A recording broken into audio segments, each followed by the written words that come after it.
Hello friends, welcome to bliss cinemas. இன்னைக்கு நம்ம Tamil டப்பிங்ல ஜி5 ஓடிடில release ஆயிருக்க சுமதி வளவு படம் எப்படி இருக்குன்னு பார்க்க போறோம். வாங்க வீடியோக்குள்ள போகலாம். இந்த படம் பார்த்தீங்கன்னா ஒரு ஹாரர் த்ரில்லர் படமா ரிலீஸ் ஆயிருக்கு. இப்போ இந்த படத்தோட கதையை பத்தி, கேரளால ஒரு கிராமம். அந்த கிராமத்துல பாத்தீங்கன்னா 8 மணிக்கு மேலே யாருமே வெளியே வர மாட்டாங்க. அது எவ்வளவு பெரிய எமர்ஜென்சியா இருந்தாலும் சரி. ஏன்னா அவங்க ஊரை தாண்டி வரணும்னா சுமதி வளைவு ஒரு ஹேர்பன் பெண்ட் இருக்கு, அதை தாண்டி தான் வரணும். ஆனா அங்க போனவங்க திரும்பி வர மாட்டாங்க அப்படின்ற மாதிரி சொல்லப்படுது. இந்த மாதிரி சிச்சுவேஷன்ல நம்ம ஹீரோவும் அதே ஊர்ல தான் இருக்காரு. அவரு கொஞ்சம் பயந்த சுபாவம் கொண்டவர். அவர் ஒரு பொண்ணை லவ்வும் பண்றாரு. ஒரு கட்டத்துல நம்ம ஹீரோவும் அவங்க டீமும் பாத்தீங்கன்னா 8 மணிக்கு மேல அந்த ஹேர்பன் பெண்டை தாண்டி வர வேண்டிய சிச்சுவேஷன் ஏற்படுது. அதுக்கப்புறம் இந்த படத்துல என்னென்ன சுவாரஸ்யமான சம்பவம் நடக்குது, கடைசியில என்னதான் ஆச்சு அப்படின்றது தான் இந்த படத்தோட மொத்த கதையே. இப்ப இந்த படத்தோட பாசிட்டிவ் நெகட்டிவ் பத்தி பார்க்கலாம். பாசிட்டிவ், கண்டிப்பா ஸ்டோரி பிளாட் சொல்லலாம். ஒரு இன்ட்ரெஸ்டிங்கான ஸ்டோரி பிளாட்டை எடுத்திருக்காங்க. ஒரு ஹாரர் படத்துக்கு இந்த மாதிரி ஸ்டோரி பிளாட்லாம் பக்காவா இருக்கும்னே சொல்லலாம். ஆனா அது எக்ஸிகியூஷன்ல எவ்வளவு கொடுத்துருக்காங்க அப்படின்றது தான் மிகப்பெரிய கேள்விக்குரிய.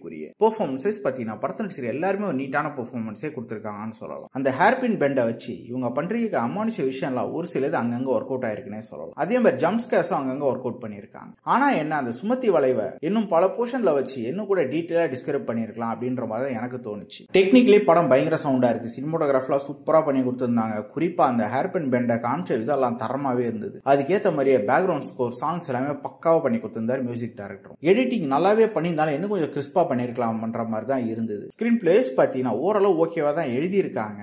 இன்னும் கொஞ்சம் பெட்டரா எழுதியிருந்தா நல்லாவே இருந்திருக்கும். ஏன்னா படத்துல வர பல சீன்ஸ் நம்ம பிரெடிக்டபிளா தான் இருக்கு. அதுதான் இந்த படத்தோட மிகப்பெரிய நெகட்டிவ். அது மட்டும் இல்லாம படம் பயங்கரமா லேக் அடிக்குது, ஸ்லோவா போகுது. இன்னும் கொஞ்சம் ஜம்ப் ஸ்கேர்ஸ், ஹாரர் எலிமெண்ட்ஸ் எல்லாம் இன்க்ரீஸ் பண்ணியிருந்தாங்கன்னா படம் ஓரளவு ஓகேவா இருந்திருக்கும். ஓவராலா பாத்தீங்கன்னா இது ஒரு ஒன் டைம் வாட்சபிள் படம் தான். வேணும்னா ட்ரை பண்ணி பாருங்க. இந்த படத்துக்கு நம்மளோட ரேட்டிங் கேட்டீங்கன்னா 10க்கு 5 மார்க் கொடுக்கலாம். இன்னொரு வீடியோல சந்திக்கலாம். தேங்க்யூ.